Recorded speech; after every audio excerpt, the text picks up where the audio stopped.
Olá, você que tem acompanhado o nosso canal ou que está chegando aqui pela primeira vez. Reservamos para hoje a discussão do capítulo 25 do volume 1 do Capital, capítulo este que se intitula A Teoria Moderna da Colonização. Quando se trata do Capital, alguns capítulos são mais contemplados para a leitura do que outros. Isso não significa que os capítulos menos utilizados não tenham importância alguma na construção do conjunto do Capital. É o que ocorre, por exemplo, com este capítulo 25, no qual Marx está dialogando com a moderna teoria da colonização de Wakefield. Wakefield, apenas para fazermos aqui uma breve referência, descobriu que nas colônias a propriedade do dinheiro, dos meios de subsistência, máquinas, etc., não transformam um homem em capitalista se lhe falta o complemento, ou seja, o trabalhador assalariado. O outro homem, portanto, o outro homem que é forçado a vender-se a si mesmo para produzir capital. Marx vai dialogar a todo momento com esta tese central de Wakefield ao longo deste pequeno texto, deste curto texto, mas que exporemos aqui de uma maneira bem pausada, a fim de torná-lo compreensível.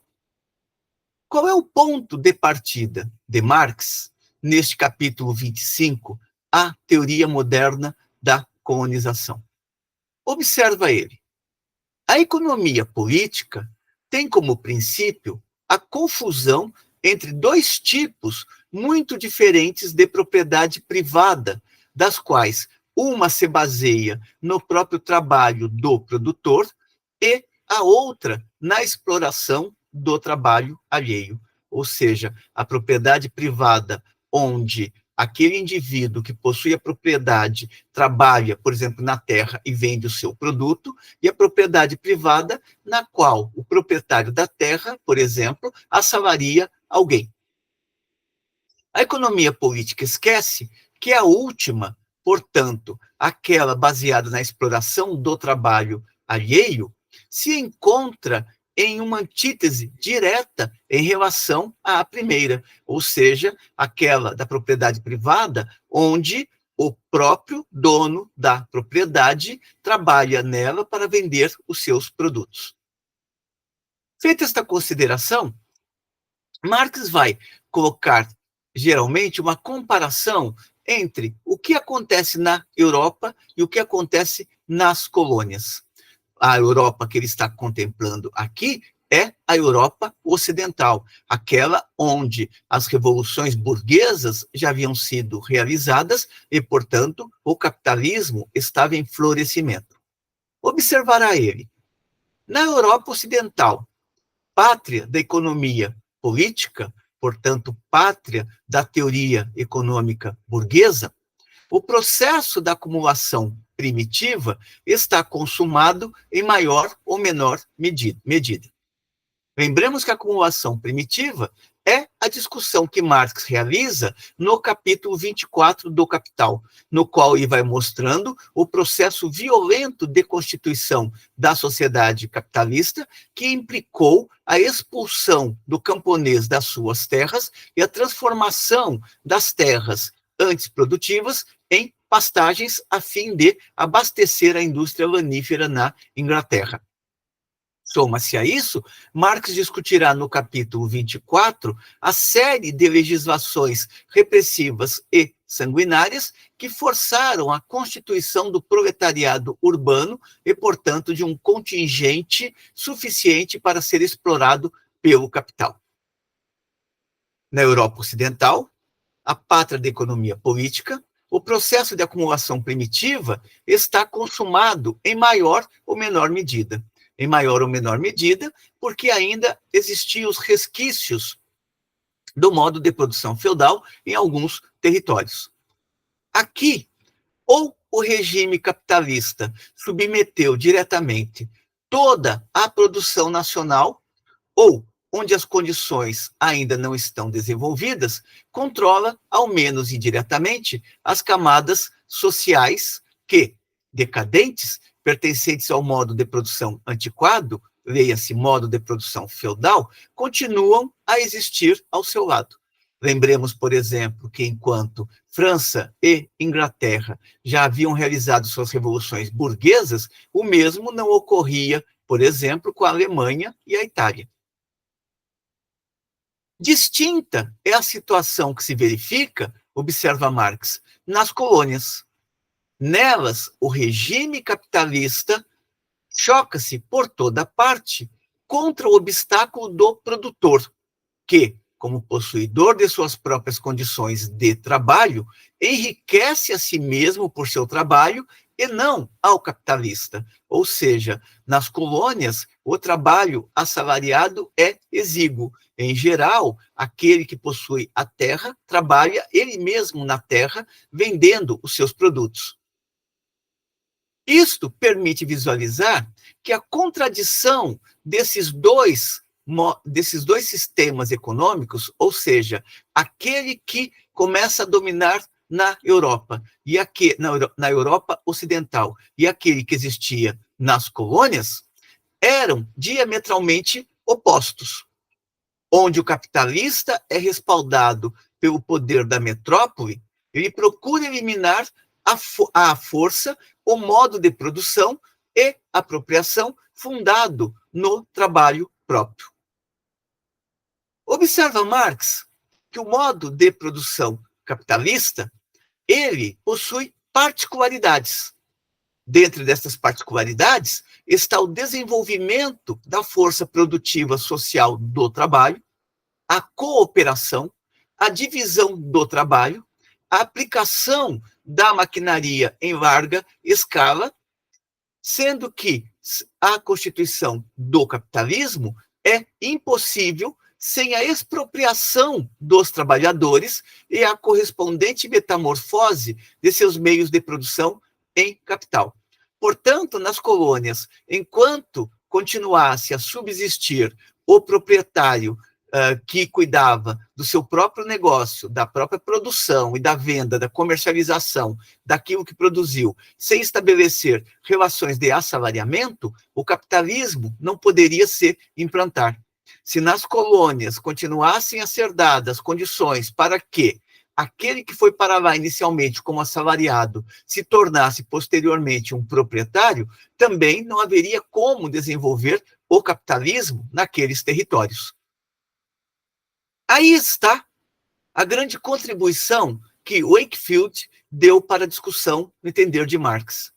Wakefield descobriu nas colônias a verdade sobre as relações capitalistas da metrópole, ou seja, na medida em que ele está apontando que, enquanto não se constituir a classe trabalhadora, um conjunto de expropriados, não se desenvolve o capitalismo, ao mesmo tempo, ele acabou explicitando qual é a essência do modo de produção capitalista, aquele que começava já a proliferar na Europa.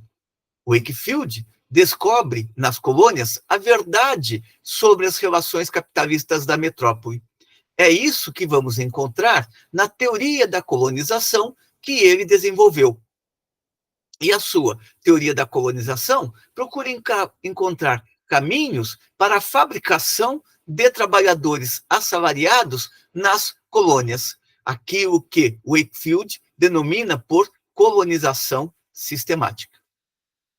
Para Marx, Wakefield descobriu nas colônias que a propriedade de dinheiro, meios de subsistência, máquinas e outros meios de produção não confere a ninguém a condição de capitalista se lhe falta o complemento necessário, isto é, o trabalhador assalariado, ou seja, o outro homem que se vê forçado a vender a si mesmo voluntariamente. Este voluntariamente, ele tem que ser relativizado, na medida em que este outro ser perder as condições de existência para manter-se vivo, ele terá que necessariamente se assalariar. Wakefield, prossegue Marx, descobriu que o capital não é uma coisa, mas uma relação social entre pessoas intermediada por coisas, ou seja, mediada por coisas. Enquanto proprietários privados, esses proprietários privados trocam os produtos do trabalho. Os meios de produção e de subsistência, como propriedades do produtor direto, prossegue Marx, só se tornam capital em condições sob as quais servem simultaneamente como meios de exploração e de dominação do trabalhador.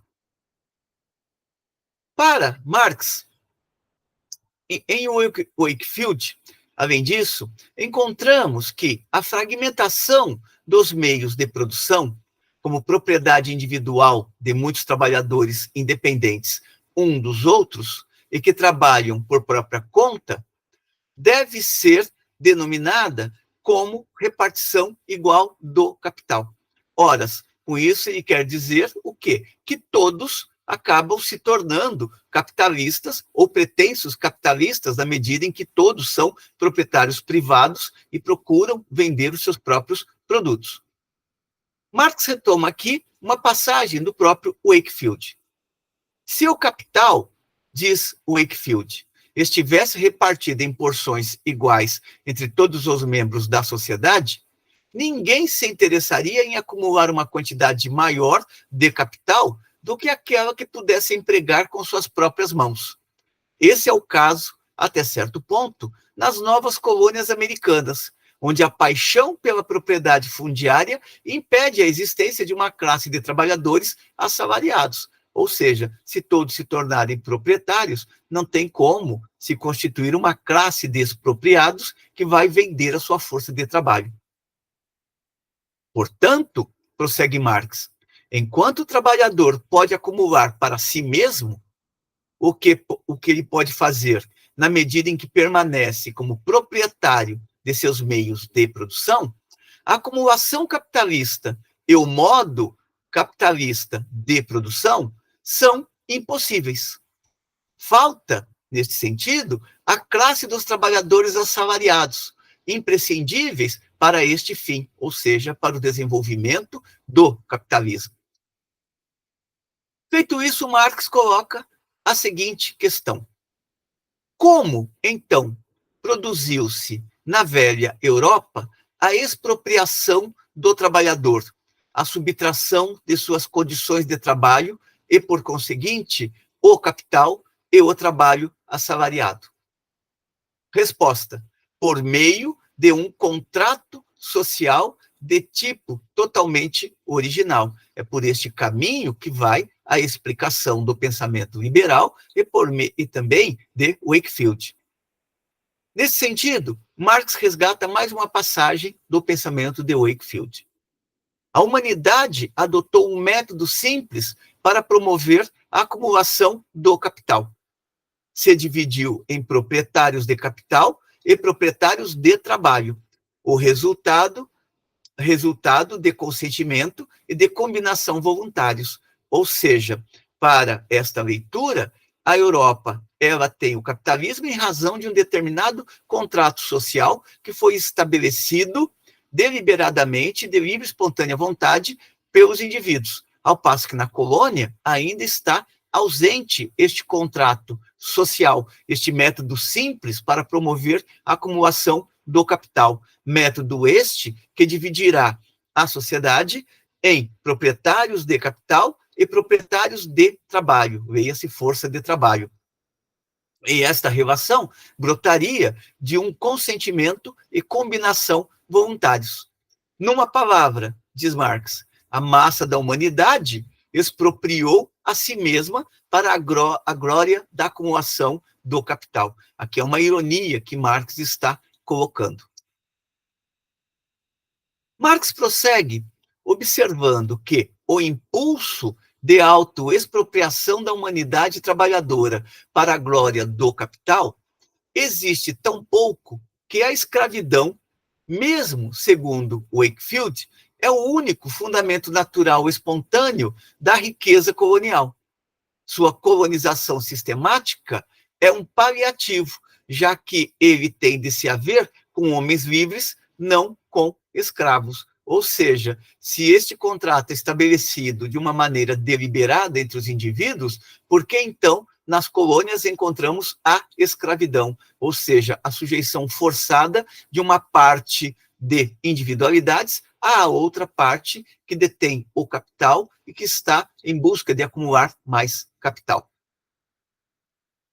Marx recorre, mais uma vez, ao próprio Wakefield. Dirá ele: sem escravidão, o capital teria sucumbido, ou, pelo menos, ter-se-ia contraído, reduzindo-se às pequenas quantidades que qualquer indivíduo pode empregar com suas próprias mãos. Ou seja, ainda que o Wakefield aponte para o contrato espontâneo entre os indivíduos, ele não consegue evitar a consideração de que a escravidão é fundamental para manter a estrutura das colônias. Marx prossegue observando que a expropriação da massa do povo, que é despojada de sua terra, constitui a base do modo de produção capitalista.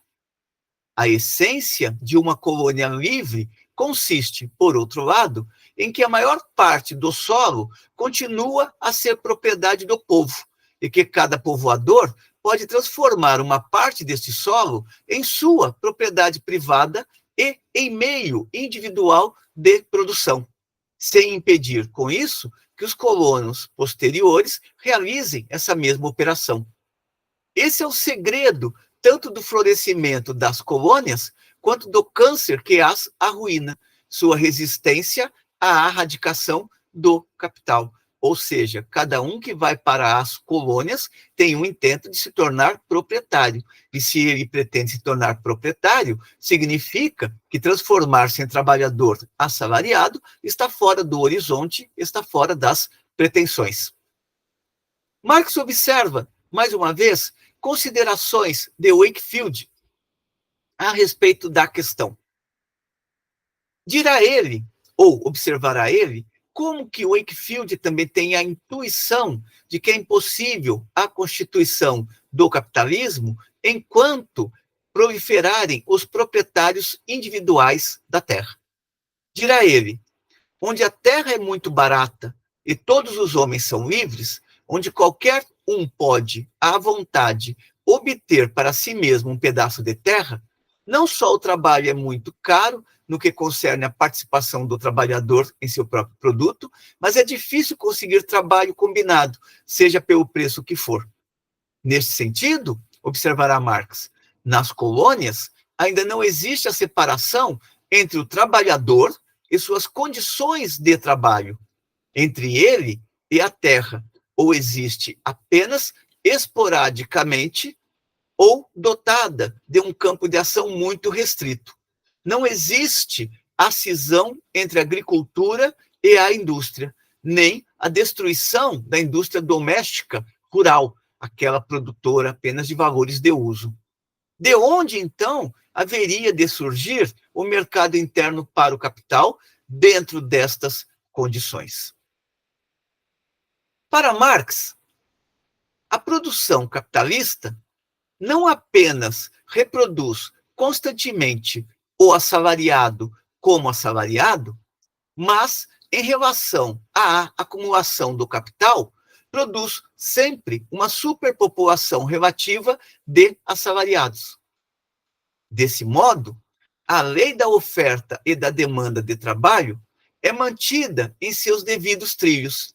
A oscilação dos salários é confinada em limites adequados à exploração capitalista e, por fim, é assegurada a dependência social tão indispensável do trabalhador em relação ao capitalista, uma relação de dependência absoluta que o economista político pode disfarçar numa relação contratual livre entre comprador e vendedor, entre dois possuidores de mercadorias igualmente independentes, ou seja, o possuidor da mercadoria capital e a mercadoria trabalho.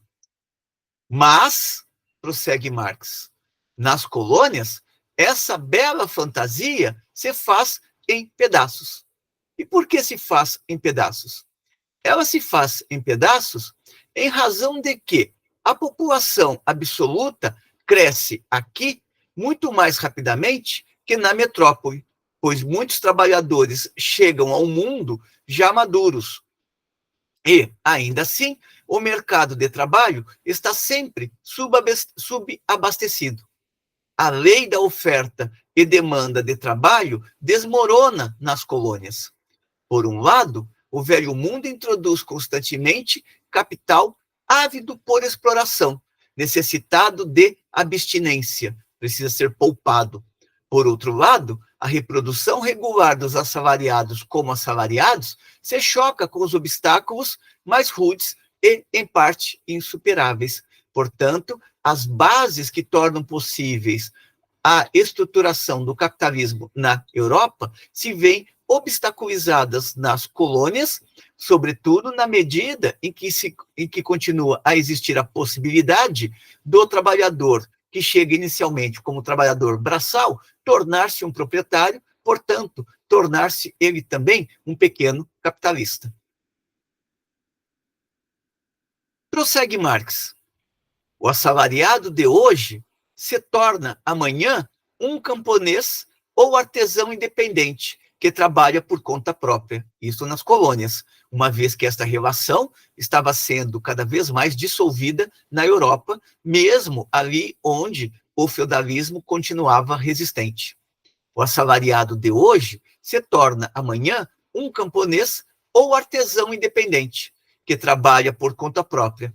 Ele desaparece do mercado de trabalho, mas não retorna à workhouse. Workhouse eram aquelas casas de trabalho forçadas que forneciam força de trabalho praticamente gratuita para o capital.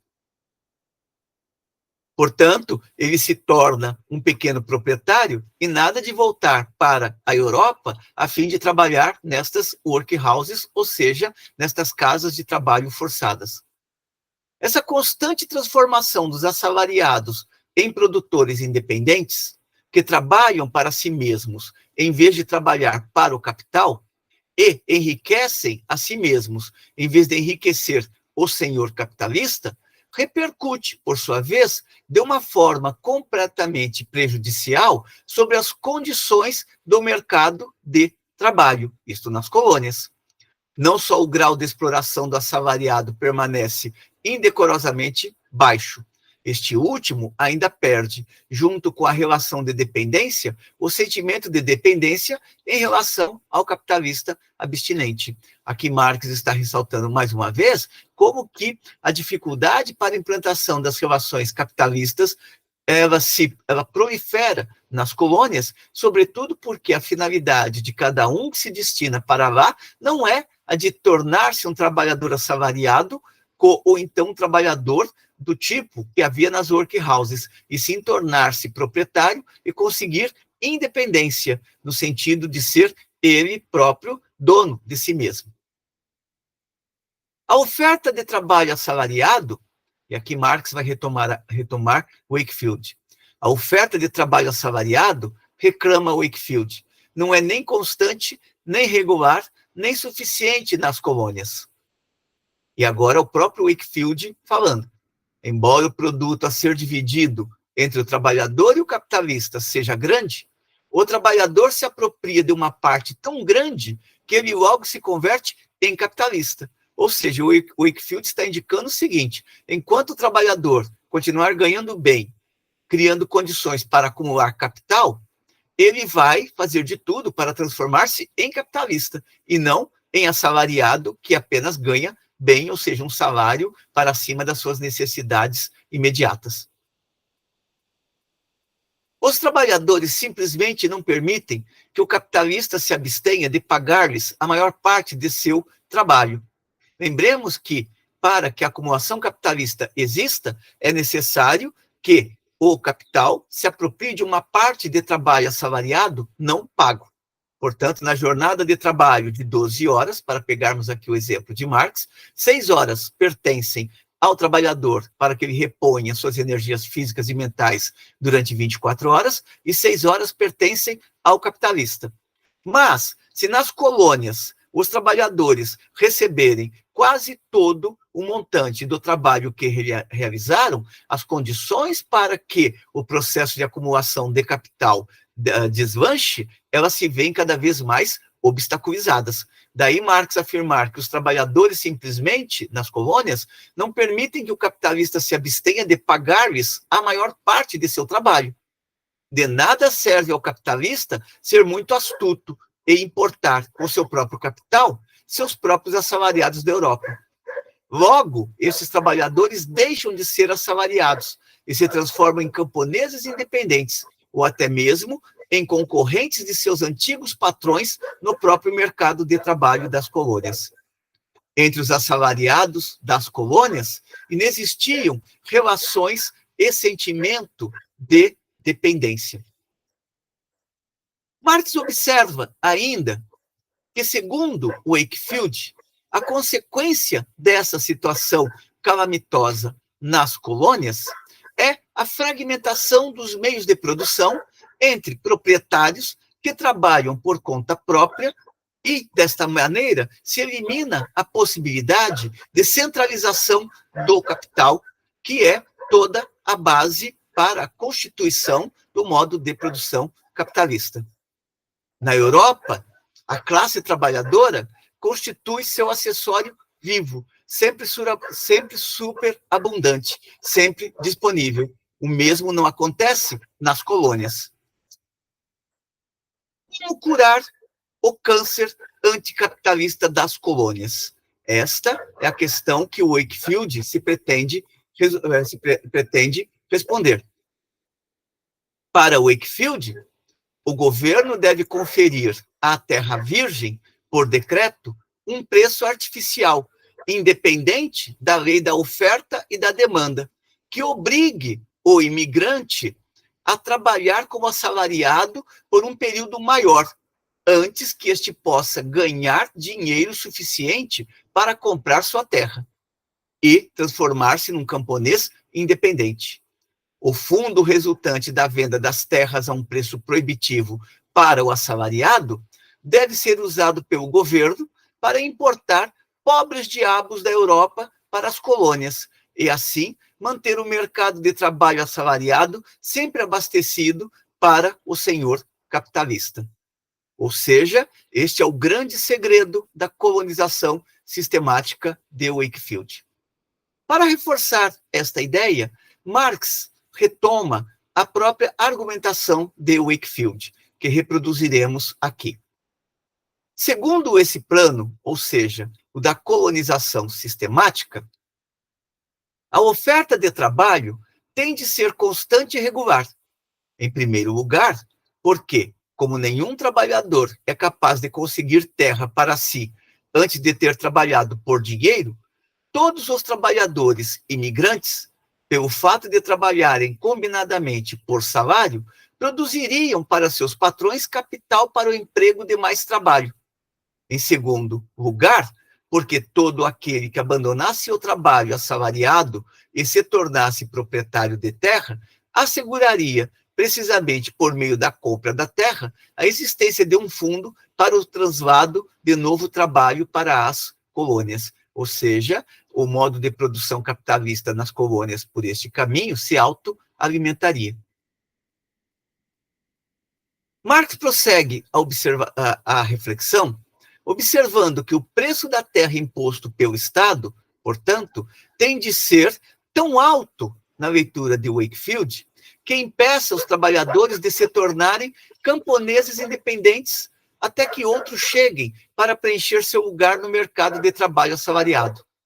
Esse preço suficiente da terra é o resgate que o trabalhador paga, no fundo, ao capitalista, para que este lhe permita retirar-se do mercado de trabalho assalariado e estabelecer-se no campo. Primeiro, ele tem de criar capital para o senhor capitalista, para que este possa explorar mais trabalhadores e pôr no mercado de trabalho um substituto que o governo à custa do trabalhador que se retira, manda buscar para o senhor capitalista do outro lado do oceano. Neste sentido, conclui Marx, não nos concerne aqui a situação das colônias.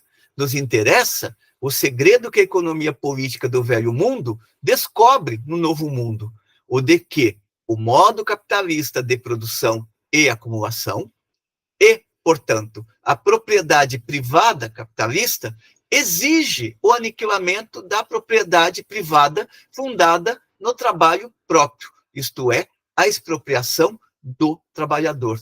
E é isto que, no limite, ou em essência, melhor dizendo, está propondo o Wakefield, criar condições mais draconianas que impeçam a constituição de pequenos proprietários e a impossibilidade de constituição, ao mesmo tempo, de um proletariado para ser explorado. Com isso, concluímos a nossa exposição deste curto capítulo do volume 1 do Capital, que tem por título geral A Teoria Moderna da Colonização. Discutimos aqui o capítulo 25.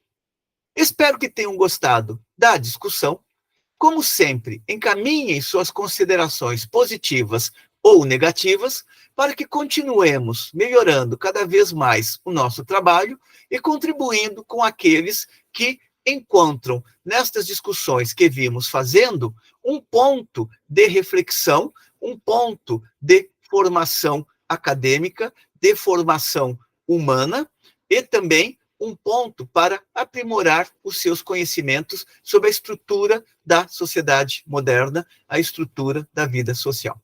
Até uma próxima.